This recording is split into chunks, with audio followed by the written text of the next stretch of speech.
Bueno, después de esta pausa vamos corrido con el doctor Medrano. Valentín, hace unos días yo estaba sentado en la mecedora que especial para mí en Sabana Buey.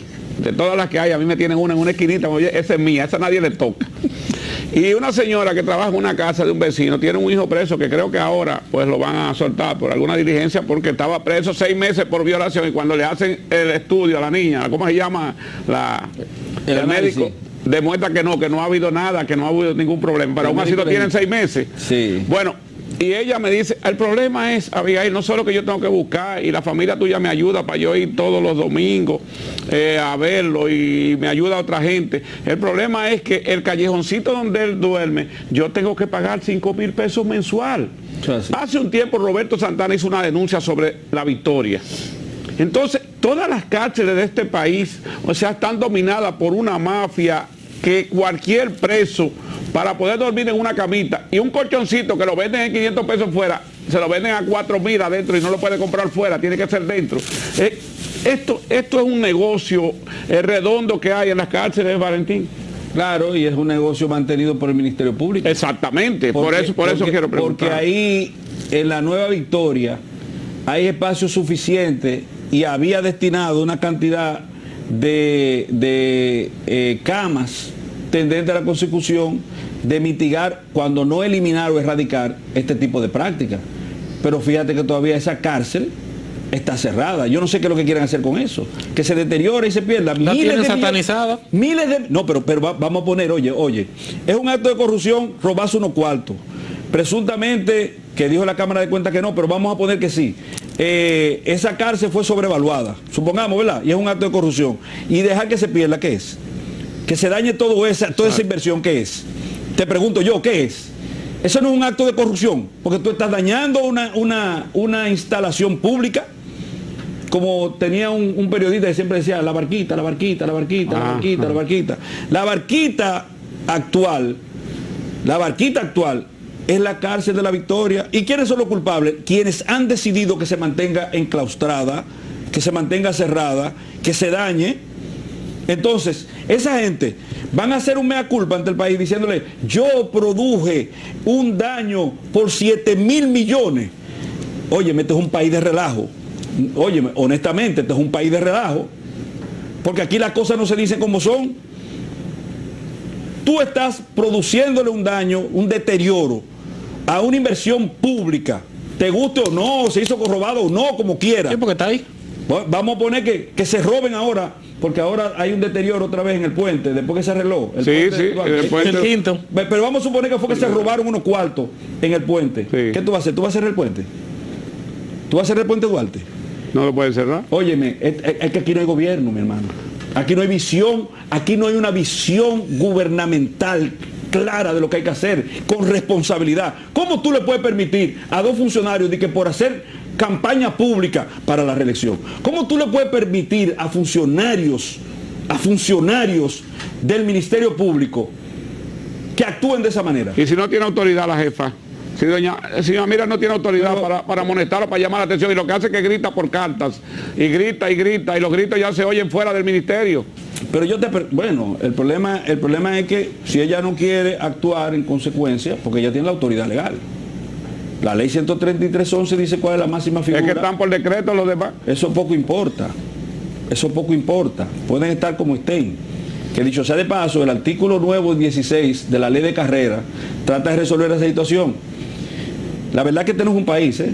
El artículo 16 quiere reparar una situación porque todo el que entró a ser adjunta, ¿atiende? O adjunto del procurador por decreto, dejó de ser miembro de la carrera del Ministerio Público. Claro. Entonces el artículo 16 del reglamento de carrera, que ellos están instando ahora, desde adentro, trata de resolver eso, diciendo, no son miembros de la carrera, atiende como dice, no son miembros de la carrera los adjuntos de la procuradora que sean designadas por el presidente de la República, exceptuando el caso de que sean escogidos entre miembros de la carrera. Ese exceptuando no existe en la ley. Entonces, ¿tú sabes para qué eso? Porque todo el que el presidente decretó como miembro del Ministerio Público dejó de ser miembro de la carrera del Ministerio Público. Entonces es una forma de salvar la situación, que van a tener que hacer esa ley retroactiva. ¿Me está entendiendo por dónde voy? ¿Por qué retroactiva? Porque la ley, de conformidad con el artículo 110 de la Constitución, rige para el futuro. Sí. Una ley que se hace hoy, bajo ninguna circunstancia, ampara una situación jurídica de ayer. Entonces, cuando el presidente nombró por decreto a varios adjuntos que eran parte de la carrera del Ministerio Público, lo sacó de la carrera. Y ellos aceptaron, pues ellos podían decir no. Ellos aceptaron. Entonces, para reintroducirlo a la carrera, están haciendo esta ley que obviamente para que surta sus efectos jurídicos y ampare a esa gente que están pegados, tendrá que hacerlo el presidente de la República, tendrá que hacerlo el Congreso de forma retroactiva. Ese artículo 16 de la ley de carrera que ellos pretenden instaurar. Mira, la verdad que nosotros, yo no sé por qué que uno habla tanto y como que no se entiende. Yo no sé si que yo estoy hablando en otro idioma. Se entiende. Tú vienes con la ley, le dicen, y siempre aparece un subterfugio, una persona que lo mismo que tú dices, agarra eso como medias verdades y lo modifica y lo transfigura y lo dibuja de forma diferente. Pero yo la verdad que no entiendo.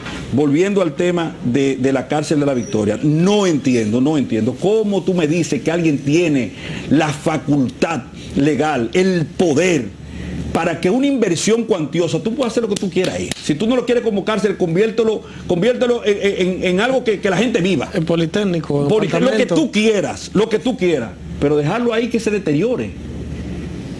Tú sabes una cosa, tú haces un levantamiento de deterioro y calcula el daño en términos económicos, y tú puedes ir en contra del presidente de la República, en contra de doña Miriam y en contra de que haya tomado decisiones al respecto de eso, porque se supone que eso se cuantifica.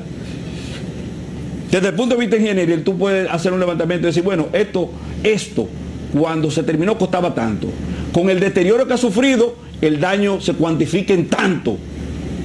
¿Y quién es culpable de eso? Dígame usted quién es culpable de eso. ¿A quién le hacen el daño? ¿A Jean Alain? ¿A Danilo? ¿A la sociedad? ¿O excúseme la expresión que usa el pueblo dominicano, que no me acostumbré? Los malditos pesos que se invirtieron en eso es del pueblo dominicano. Y el deterioro y el daño a quien le cuesta al pueblo dominicano. No tiene que ver ni con el presidente de la República, porque ese no es su dinero. El presidente de la República administra el dinero de todos nosotros. ¿Y los presos que siguen mal pasando en la Victoria? No, mataron unos cuantos, recuérdate. Justamente cuando se justificaba el traslado de los presos de la Victoria a la Nueva Victoria. Y recuérdense que fue uno de los actos en los que doña Miriam se inhibía y se desinhibía, porque doña Miriam al principio, en el caso de Jean Alain, se inhibió. No puedo, Jean Alain, yo lo sustituí, tuvimos un problema, yo lo perdoné, pero me inhibo. Pero cuando Roberto Santana dijo que no se podía esperar a que se auditara la última de la varilla, ella se desinhibe, porque es el mismo caso de Jean Alain, ¿verdad? Ella se desinhibe y dice, sí, hasta que se audite la última varilla. Porque nosotros vivimos en un país de asigún. Todo es asigún. Aquí nada es realmente lo que es. La ley es asigún también. La Constitución, un asigún constante, eterno. Porque aquí nadie respeta realmente la ley. La ley es solamente importante cuando va en consonancia de las aspiraciones o pretensiones que nosotros tenemos. Y la ley no es un aspiracional. La ley es la ley. Dura lex lex. El sistema de justicia en República Dominicana del 16 de agosto del 2020 al 14 de marzo de 2023, entonces, ¿ha retrocedido de acuerdo con lo que usted plantea? Bueno, desde el punto de vista mediático, tenemos la mejor justicia del mundo. Pero eso solamente es en los medios de comunicación. Porque los medios, en este caso, que soportan esa realidad, están cooptados. Yo agradezco mucho que en las disquisiciones que tengo con respecto al manejo de ciertos estadios situacionales, desde el punto de vista de la administración pública, de las cosas que se hacen, me han hecho caso en algunas cosas. No me dan los créditos y los retiran. Por ejemplo, cuando yo le decía, señores, pero ustedes tienen un anuncio todos los días de que el Ministerio Público Independiente, y eso lo paga el gobierno, porque al final decía, gobierno de la República Dominicana. Bueno, parece como que me han hecho un poquito de caso. Pero, en definitiva, ¿qué demostraba eso? Que todo el dinero tendente a la consecución de llevar, de fortalecer la idea de que teníamos un mejor sistema de justicia y un Ministerio Público independiente, se pagaba con cuarto del erario. Es lo único que podías tú sacar como conclusión, como deducción. Que tú vendiste la idea porque Goebbels, el sistema de publicidad basado en los criterios goebbelianos, se basan en la repetición y repetición y repetición de mentiras para convertirlas en verdad, en la idea, en el ideario generalizado, en el colectivo. Entonces te venden la idea de que el Ministerio Público independiente, ya tú terminas diciendo que es independiente o creyendo realmente que es independiente. Pero ¿de dónde salen los cuartos para hacer creer eso? Salen decía gobierno de la República Dominicana, no sé cuál de las instituciones que lo ponía, pero salían de ahí. Entonces, lo cierto es que nosotros vivimos una gran mentira. Nada de lo que parece es, porque parece que la gran verdad no es verdad, sino que nosotros vivimos en épocas de las apariencias. Así que se llama, ¿cómo se llama? Espérate, no es apariencia, la palabra que utilizan siempre es percepción. La percepción. Entonces, aquí lo que importa es la percepción, cómo se perciben las cosas. O la posverdad. Licenciado, la posverdad. Dígame, jefe. Yo quiero preguntarle ahora, usted como jurista ya de largo camino, el caso, porque es que cierro los ojos y lo pienso, el caso 13, ¿quién guarda prisión y a quién le dan libertad? El caso de la lotería. Mira, el caso de la lotería debió sacar a relucir o poner en la palestra una discusión interesante que tiene que ver con los acuerdos.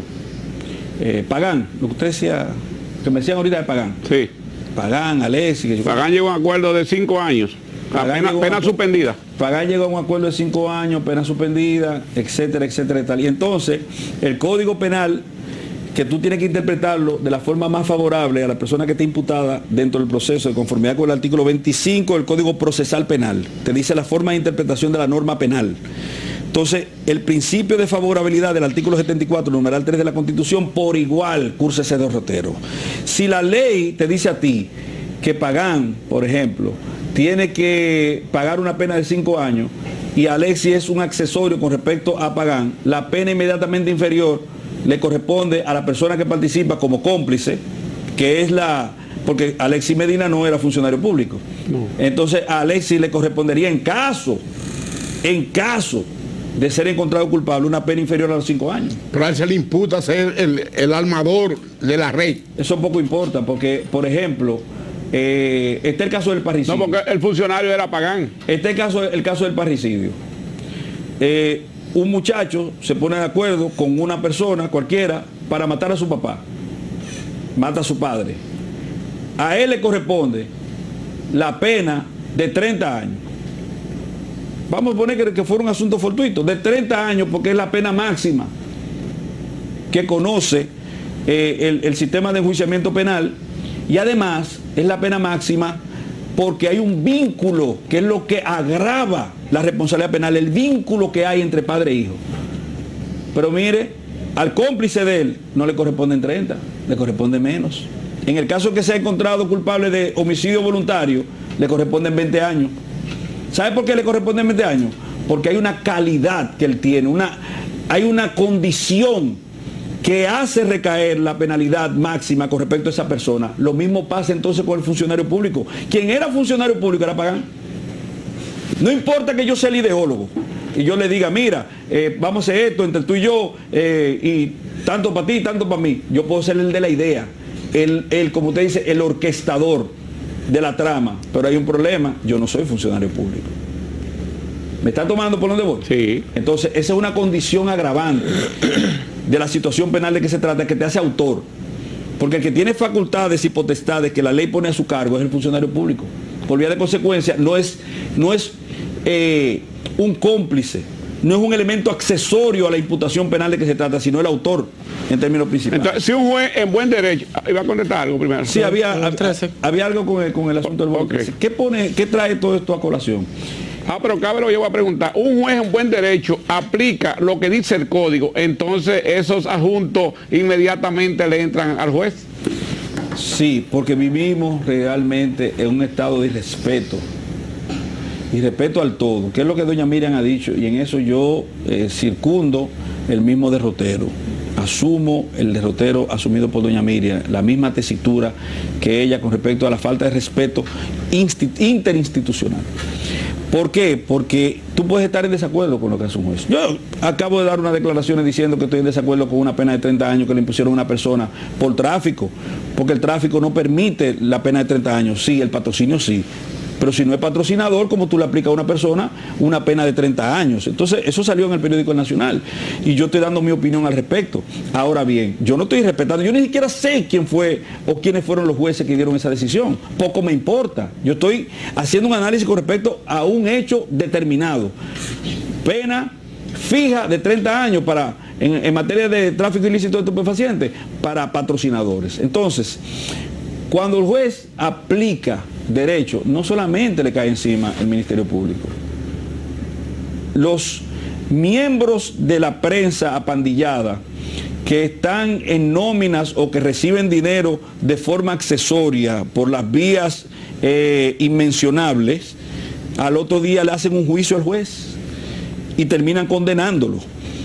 Y cualquier palabra nauseabunda, ofensiva que pueda haber, se la advierten a ese pobre infeliz o a esa pobre infeliz. Y son personas que tienen hijos. Y cuando los hijos lo escuchan en la escuela, que se repiten esas cosas en los colegios, mira, pero tu papá o tu mamá hizo tal cosa, ofrécome. Eso los retroalimenta de forma negativa y les afecta. Pero aquí a nadie le importa eso, sobre todo a quienes lo hacen. ¿Me entiende? Porque cuánta gente no se ha deslenguado y le ha hecho calificativos denigrantes con respecto a personas que ni conocen. Porque son, ese juez hizo tal cosa, tal cosa. Fíjate que en el caso de David Timoteo Peguero, cuando soltó a Alexis Medina o le varió la medida de coerción, que fue extremo lo que hizo, pero cuando lo hizo, el Ministerio Público arremetió contra él. Y de ahí en adelante, los torpes apandillados pagados de los medios de comunicación le entraron a ese muchacho sin conocerlo. Pero lo aplaudieron cuando lo envió a juicio a todos. ¿Por qué? Porque nosotros no tenemos un discurso real. Nosotros no somos reales, no somos gente de verdad. Somos gente en función de los resabios momentáneos. Pero tiene sesgo, de acuerdo a lo que Dancer te preguntó. Somos ¿Tiene gente de la sesgo? SIGUN, pero con el tema del caso, que a Dicen lo sueltan así. Mira, primero Dicen nunca debió estar preso, por la misma razón que te dije ahorita. Es administrativo. No. Que nunca debió estar preso porque él no califica para prisión preventiva, porque tiene arraigo. Señores, estamos hablando de un administrador escogido por un decreto presidencial. El presidente cualifica a la gente. Hay un cuerpo de gente cualificando a las personas que van a recibir un decreto. Porque por ahí no puede pasar cualquier loco, ¿no? Si tú me entiendes. Entonces estamos hablando de personas cualificadas por cualquier tipo de ente. Tiene papel de buena conducta, tiene esto, tiene familia, tiene todo, toda esa cosa. Tú tienes un historial de esa persona. No puede ser reducido a prisión preventiva porque no se cumple en él las exigencias que establece el artículo 229. Y no es que se haya robado un pollo o que se haya robado tal cosa, es que es presunto inocente. Hasta que no recae sobre una persona una sentencia definitiva, esa persona es inocente, presunto inocente, dice la Constitución de la República que hay que tratarlo y verlo como un presunto inocente. Entonces, con respecto al caso de Dicen, fíjate que la mayoría de las personas que fueron condenadas fueron personas que hicieron acuerdo con el Ministerio Público. ¿Qué te dice a ti eso? Que el sistema de persecución penal es un sistema de presión o de chantaje que puede conseguir doblar la voluntad de las personas. Dicen, se mantuvo estoico, no, yo no hice eso y no me lo van a probar, y no se lo probaron. Porque tú tienes que reconocerle a los jueces un mínimo en sus decisiones, un mínimo de respeto a lo que han hecho. Tú tienes que entender que la última palabra es la de un juez, porque es el sistema en el que vivimos, tenemos tres poderes separados.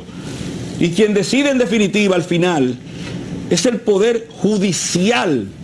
Y ese poder judicial tiene una serie de preceptos, tiene una serie de reglas, tiene una serie de obligaciones con respecto a vertir una decisión en lo que se considera o se llama sentencia, que respetándolo, y sobre todo la parte fundamentacional, tienen una serie de abrigos que tú tienes que entender como que son propicios para la determinación de responsabilidad o no de una persona. Tú no le puedes decir, por ejemplo, aquí en los medios de comunicación, fulano se robó tal cosa, un ladronazo. ¿Por qué?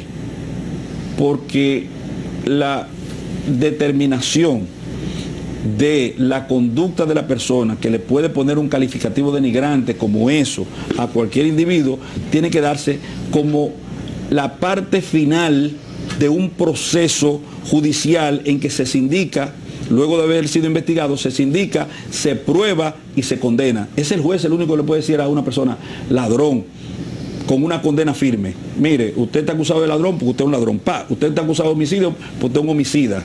Usted está acusado de violación porque usted es un violador. Y cuando eso se hace firme, es decir, una sentencia con la autoridad de la cosa definitiva e irrevocablemente juzgada, ese es un ladrón. Pero en tanto eso no ocurra, es un presunto inocente. Y es un asunto que hay que aprender a actuar, a decir, a conocer en todos los ámbitos, sobre todo en el ámbito que tiene que ver con la comunicación. Porque aquí nosotros nos ponemos de una vez del lado de la acusación. Y cuando el Ministerio Público dice, fulano de tal hizo tal cosa, ya es un ladrón, es un ladrón, es un ladrón. No es verdad. No es verdad. La última palabra la tiene un juez. Ahora, ¿qué pasa con los jueces?